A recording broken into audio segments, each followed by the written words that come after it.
ভাবুন তো, এমন এক শত্রুর কথা যার নেই কোনো দাঁত, নেই কোনো বিষ, তবুও যে একটি পুরো মহাদেশকে হাঁটু গেড়ে বসতে বাধ্য করেছিল।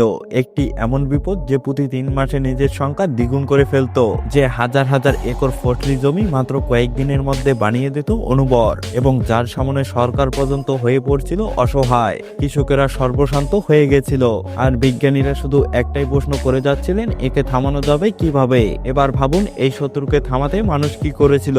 বোমা নয়, অস্ত্র নয়, বরং তৈরি করেছিল পৃথিবীর সবচেয়ে লম্বা তারের বেড়া। একটি এমন বেড়া যা মরুভূমিকে কেটে হাজার হাজার কিলোমিটার দূর পর্যন্ত বিস্তৃত, এতটাই লম্বা যে যদি এটাকে ভারতে বসানো হতো, কাশ্মীর থেকে কন্যাকুমারী পর্যন্ত চলে যেত, তবুও শেষ হতো না। কিন্তু গল্প এখানেই শেষ নয়, কারণ যে বেড়াকে এই ধ্বংসের সমাধান মনে করা হয়েছিল, পরবর্তীতে সেই বেড়াই হয়ে দাঁড়ায় আরো এক নতুন ভয়ঙ্কর সমস্যার কারণ। এই বেড়া শুধু প্রাণীদের থামায়নি, এটি পুরো অস্ট্রেলিয়াকে দুই ভাগে ভাগ করে দিয়েছে। একদিকে যেখানে প্রকৃতি মুক্ত, আর অন্যদিকে যেখানে মানুষের আইন চলে। তাহলে প্রশ্ন হলো, অস্ট্রেলিয়াকে কেন এমন একটি দেওয়াল বানাতে হলো?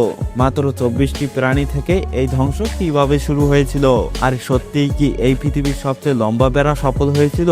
আজকের গল্প রেবিট প্লেগ এবং ডিঙ্গো ফেনেন্সের। তো ভিডিওটি শুরু করার আগে ছোট্ট একটি অনুরোধ, যদি আপনি চ্যানেলে নতুন হয়ে থাকেন তাহলে অবশ্যই চ্যানেলটি সাবস্ক্রাইব করে দিবেন। সময়টা ছিল 1859 সাল। কেউ কল্পনাও করতে পারেনি একটি ছোট শখ পুরো অস্ট্রেলিয়ার ইতিহাসে সবচেয়ে বড় বিপর্যয়ে পরিণত হবে। কিছু ইউরোপীয় বসতি স্থাপনকারী শুধু শিকারের আনন্দের জন্য অস্ট্রেলিয়ার খোলা প্রান্তে ছেড়ে দেয় মাত্র 24টি বুনো খরগোশ। তখন বিষয়টা একেবারেই তুচ্ছ মনে হয়েছিল, কিন্তু এই 24টি খরগোশ ধীরে ধীরে পরিণত হয় একটি জৈবিক বৈজ্ঞানিক বোমায়। কারণ অস্ট্রেলিয়ার পরিবেশ ছিল তাদের জন্য স্বর্গের মতো, খোলা মাঠ, প্রচুর ঘাস, নরম মাটি, আর সবচেয়ে বড় কথা, তাদের থামানোর মতো কোনো শক্তিশালী প্রাকৃতিক শিকারী ছিল না।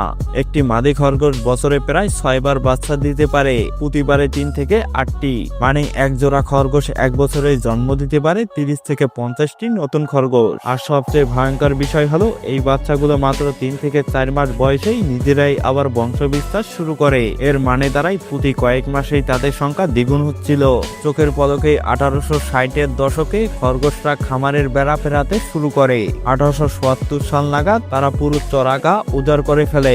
আর 1890 দশকে পরিস্থিতি এতটাই ভয়াবহ হয় যে হাজার হাজার কৃষক নিজেদের জমি ছেড়ে চলে যেতে বাধ্য হয়। কারণ খরগোশরা শুধু ফসলেই খেত না, ঘাসের শিকড় পর্যন্ত তুলে ফেলতো। ফলে জমি হয়ে যেত সম্পূর্ণ অনুর্বর। বৃষ্টি হলেই মাটি ভেঙে যেত। ডিঙ্গো আর ইগলের মতো শিকারীরা খরগোশ শিকার করলেও তাদের সংখ্যা এত দ্রুত বাড়ছিল যে নিয়ন্ত্রণ অসম্ভব হয়ে পড়ে।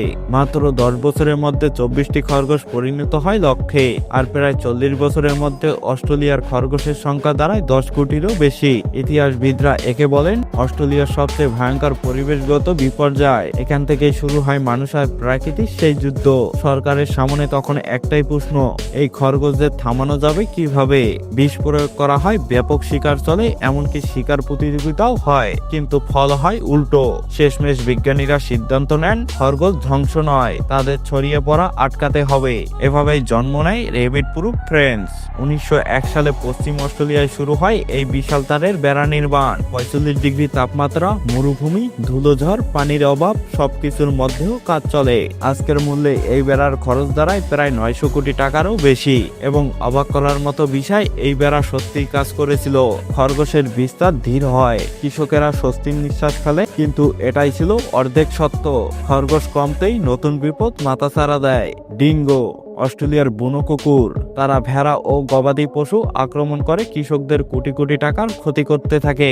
তখন সরকার নেয় আরেক সিদ্ধান্ত এবং জন্ম নেয় ডিঙ্গো ফেন্স। আজ এটি পৃথিবীর সবচেয়ে লম্বা মানুষের তৈরি বেড়া, দৈর্ঘ্য 56,000 কিলোমিটারেরও বেশি। এই বেড়া অস্ট্রেলিয়াকে দুই ভাগে ভাগ করেছে। একদিকে ডিঙ্গো আছে, ইকোসিস্টেম ভারসাম্যপূর্ণ, আর অন্যদিকে ডিঙ্গো নেই, কিন্তু কৃষি ও পশুপালন নিরাপদ। আজও এই বেড়া নিয়ে বিতর্ক চলে, এটাকে মানুষের জয় নাকি প্রকৃতির সাথে সবচেয়ে দামি যুদ্ধ? এখন সিদ্ধান্ত আপনার। আপনি কি একে সমাধান মনে করেন, নাকি এক ভয়াবহ সতর্কবার্তা? যদি এই ভিডিওটি ভালো লেগে থাকে, লাইক করুন, চ্যানেলটি সাবস্ক্রাইব করুন, আর দেখা হবে পরের ভিডিওতে। আজ এই পর্যন্তই। আল্লাহ হাফেজ।